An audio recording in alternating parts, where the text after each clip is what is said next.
বিধ্বংসী ফরম্যাট নিয়ে মুখ খুললেন রোহিত শর্মা। যেভাবে খেলছেন সেভাবেই খেলা চালিয়ে যেতে চান। চ্যাম্পিয়ন্স ট্রফি জয়ের পরে অবসর ঘোষণা করে দেবেন রোহিত শর্মা। দিন কয়েক আগে থেকেই জল্পনা চলছিল ভারতীয় ক্রিকেট মহলে।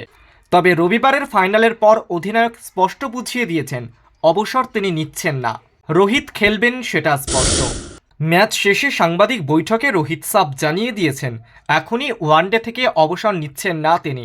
রোহিতের কথায় এখনই ভবিষ্যৎ নিয়ে কোনোরকম চিন্তাভাবনা নেই, যেমন চলছে তেমনই চলবে। রোহিত বলে দিলেন, ভারতের হয়ে খেলাটা উপভোগ করি, এটা আমাদের জন্য গর্বের ব্যাপার। সবাই সেই গর্বের জন্যই খেলে। ফলাফল কখনো পক্ষে যাবে কখনো বিপক্ষে যাবে, কিন্তু নিজেদের ভূমিকা সবাই পালন করবে। ভবিষ্যৎ পরিকল্পনা নিয়ে রোহিতের বক্তব্য, ভবিষ্যৎ পরিকল্পনা নেই। তবে 2027 বিশ্বকাপ তিনি খেলবেন কিনা তা নিয়ে একটা জল্পনা রয়েছে।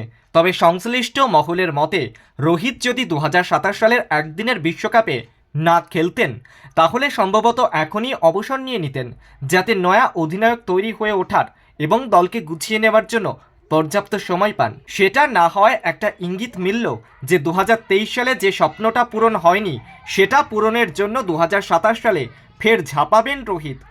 তবে এটাও ঠিক যে 2 বছর অনেকটা সময়, ফলে সে সময় অনেক কিছুই ওলটপালট হয়ে যেতে পারে। সব মিলিয়ে 2027-এ রোহিতের স্বপ্ন পূরণ হোক সেই প্রার্থনাই করছেন রোহিত অনুরাগীরা।